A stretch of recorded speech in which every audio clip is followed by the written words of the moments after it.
ये चीज़ थोड़ी सी गलत लगती है कि हमारे को ही गलत कैरेक्टर दे के हमें रिप्रेजेंट किया जाता है कि वो हील ही हैं, गलत काम उनसे करवाने हैं, चीटिंग करवा के मैच जितवाने हैं।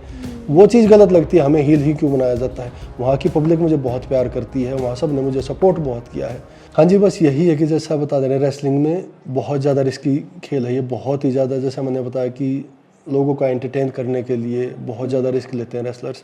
मेरी खुद घुटने की 4 बार सर्जरी हो चुकी है और तकरीबन बॉडी में कोई पार्ट बचा नहीं है जो टूटे बिना हो। पसलियाँ हैं, कंधे हैं, कूनियाँ हैं, कुछ भी ऐसा बचा नहीं है।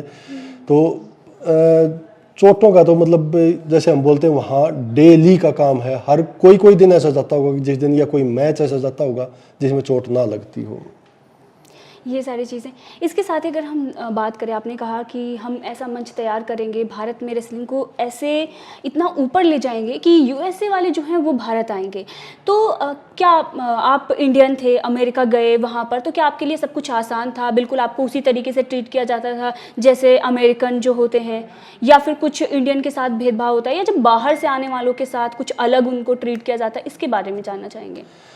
नहीं, मेरे लिए देखिए बिल्कुल भी कुछ भी आसान नहीं था। सबसे पहली बात तो मैं प्योर वेजिटेरियन हूँ। जब मैं यहाँ से गया था तो मैं कभी अंडा भी नहीं खाता और मीट वीट का तो हाथ भी नहीं लगाता कभी भी। तो सबसे बड़ी बात तो वहाँ पे वेज फूड ढूंढना ही मेरे लिए सबसे बड़ी चुनौती थी, सबसे पहले जाने के बाद तो। और फिर दूसरी सबसे बड़ी चुनौती थी, इंग्लिश मेरी बिल्कुल जीरो थी उस टाइम पर जब मैं वहाँ पर गया था। तो 2-4 महीने तक तो मेरे को ये नहीं समझ में आता था, आप कुछ बोल रहे हो, आपके मुंह की तरफ देख रहा हूँ, कोई और कुछ बोल रहा है, उनके मुंह की तरफ देख रहा हूँ। बिल्कुल जब जीरो, आप समझ लो कि कोई भी लैंग्वेज हो, अगर आप जापानीज़ नहीं जानते हैं तो कोई जापानीज़ में आपसे बात कर रहा है तो आपके लिए क्या बोल रहा है, वो बस अपने जो बोलते हैं कि जो एक भैंस बाबा कर रही है और हम देख रहे हैं उसकी तरफ। तो बहुत हार्ड वर्क था, लेकिन धीरे धीरे वहाँ पर रह के खाने के लिए भी सोर्सेज ढूंढे, खुद खाना बनाना भी सीखा। तो और लैंग्वेज भी थोड़ी बहुत अब समझ में आती है, बोल भी लेता हूँ। टाइम के साथ साथ हम सीख जाते हैं सब कुछ। उसके बाद जो आप बोल रहे हो कि ट्रीट करना, वहाँ के जो मतलब ऑडियंस है, मुझे मेरे माइंड में भी ये क्वेश्चन था, लेकिन मुझे कभी ऐसा नहीं लगा कि वहाँ पे जो ऑडियंस है वहाँ की, मेरा फैन बेस है, कोई वीडियोस अगर आप देखोगे, मुझे लोगों ने बहुत प्यार दिया वहाँ, बहुत ही ज़्यादा। जो बड़े बड़े सुपरस्टार थे WWE के, उनसे ज़्यादा प्यार दिया। जब भी मेरी एंट्री होती थी रिंग में तो जीत जीत जीत जीत ऐसे बोल के चिल्लाने लग जाते थे लोग, पागल थे। मतलब इतना प्यार वहाँ पे मिला है। तो थोड़ा बहुत देखिए कहीं ना कहीं हर जगह होता है, लेकिन ऐसा नहीं कभी भी हुआ कि भेदभाव होता है।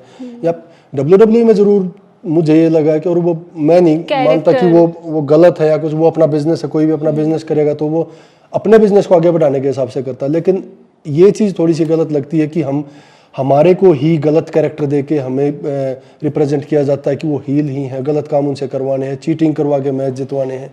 वो चीज़ गलत लगती है, हमें हील ही क्यों बनाया जाता है। वहाँ की पब्लिक मुझे बहुत प्यार करती है, वहाँ सब ने मुझे सपोर्ट बहुत किया है। तो मैं हीरो का कैरेक्टर या बेबी फेस का कैरेक्टर मुझे क्यों नहीं मिल सकता, ये चीज़ें मेरे माइंड में रही हैं और इन्हीं के लिए मैं वहाँ लड़ाई हुई है और इन्हीं को लेके हम ये छोड़ के यहाँ पे आए हैं कि हम यहाँ पे ये सब कुछ करेंगे, अपने आप करेंगे। आपने बताया कि मतलब अमेरिका में अगर दूसरे देश के जो लोग आते हैं, जब उनको रिंग में उतारते हैं तो उनको जो दूसरा वाला कैरेक्टर है, विलन वाला कैरेक्टर, वही दिया जाता है। और अगर उनको जिताया भी जाता है तो वो दिखाया जाता है कि इसने चीटिंग करके जीती है या कुछ ऐसे गलत दिखाया जाता है। और अपने जो उनके प्लेयर होते हैं उनको वो एक हीरो की तरह प्रेजेंट करते हैं।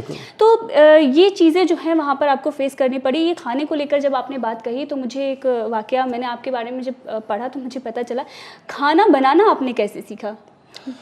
खाना बनाना एक्चुअली जो एक तो सबसे बड़ी बात है, भूखा पेट हमें सब कुछ सिखा देता है। जब हमारे पास कुछ भी नहीं होता है, भूख से मर रहे थे 2-4 दिन, मैंने देखा कि